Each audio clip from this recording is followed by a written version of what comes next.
Remember when Kate Moss wore wellies, that's rain boots for those outside the to Glastonbury? As the historic festival once again returns to Worthy Farm, we look back at one of its most memorable fashion moments. After all, no British summer would be complete without copious amounts of mud. And no one has conquered it quite like Moss. Some 19 years ago, Britain's best-known supermodel broke fashion's proverbial fourth wall and joined the mortals in their muddy squalor. Sure, she'd probably spent the weekend glamping in the festival's VIP zone, but a filthy field is England's great leveler. And during those brief, well-photographed walks through the Glastonbury grounds, cigarette in hand, she was just like us. Until, that is, her choice of practical footwear transformed festival fashion and helped save a heritage bootmaker from the brink of obsolescence. It was the summer of 2005 and Moss was near the height of her powers. Media interest in her festival whereabouts was amplified by a fixation with her then-nascent dalliance with Pete Doherty. But while the Libertines frontman certainly looked more at home in the conditions, it was Moss who grabbed the limelight.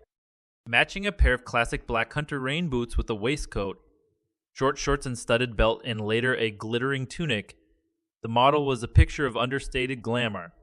Below the knee, her look was interchangeable with that of a Somerset pig farmer. But above it, she could just have easily emerged from a Chelsea mansion to a well-placed paparazzi ambush. This quickly went viral, as viral as they could in the pre-social media age. The bastion of mid-1990s, so-called heroin chic, had become the face of its slightly older, more respectable cousin, mid-2000s festival chick.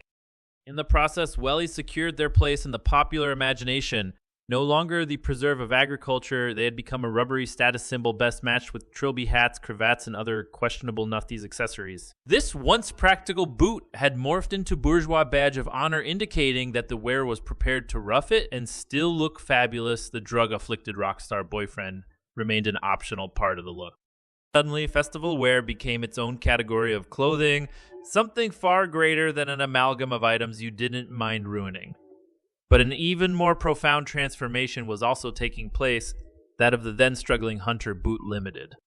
The Scottish brand's true heyday may have been during the World Wars, when it produced huge quantities of waterproof boots for the front lines. But never before in the company's then 149-year history had its sensible footwear been so desirable. While one shouldn't overstate the power of the Moss effect, her endorsement couldn't save the bootmaker from entering administration in 2006. It helped set in motion a remarkable turnaround in the company's fortunes. By 2007, the firm was under new ownership and reporting an 85% increase in year-on-year sales.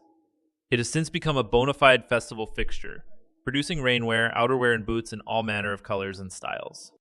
Once prized for keeping gangrene at bay in the trenches, Hunter has completed the ultimate 21st century transformation to become the rainy day boot du jour for celebrities from Rita Ora to Rihanna, Cara Delevingne to Alexa Chung. And to think that all Kate wanted was a pair of snug dry feet.